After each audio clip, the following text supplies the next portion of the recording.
I'm Isaac with Twit, and I'm reviewing the Ceton Echo Media Center Extender. That's a mouthful, but here it is. This is the little device that connects to your television, and what it lets you do is it lets you access pretty much everything on your media center, but using this box. You don't have to have a computer attached to your TV. So let's show you how it works. The Ceton Echo comes with this remote, which is frankly a terrible remote, I gotta say. The buttons are hard to press, they're too small, I think the targets are lousy, but you can probably replace it with a universal if you want, because I really don't like this remote. But let's show you how the actual device works. I'm gonna hit the big green button, as you normally with a media center, and you can see the interface is exactly the same as you would see on a media center. Now, my media center is a bit customized, so it actually has my plugins like Hulu available and this movie library. These don't actually work on this, but that's because it's my weird system.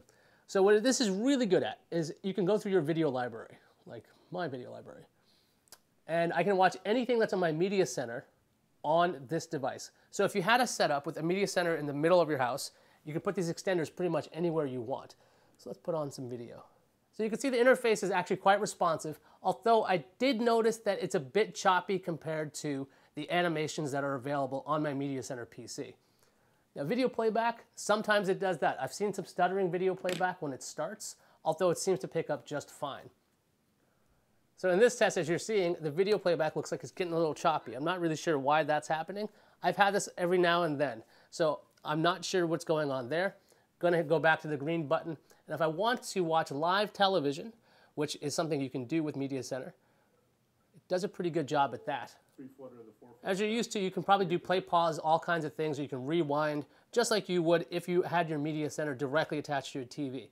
So you can see sometimes it acts a little bit buggy. The video playback seems to be really good on live television. Recorded television played back really well. Some of my 8264 videos, not so great.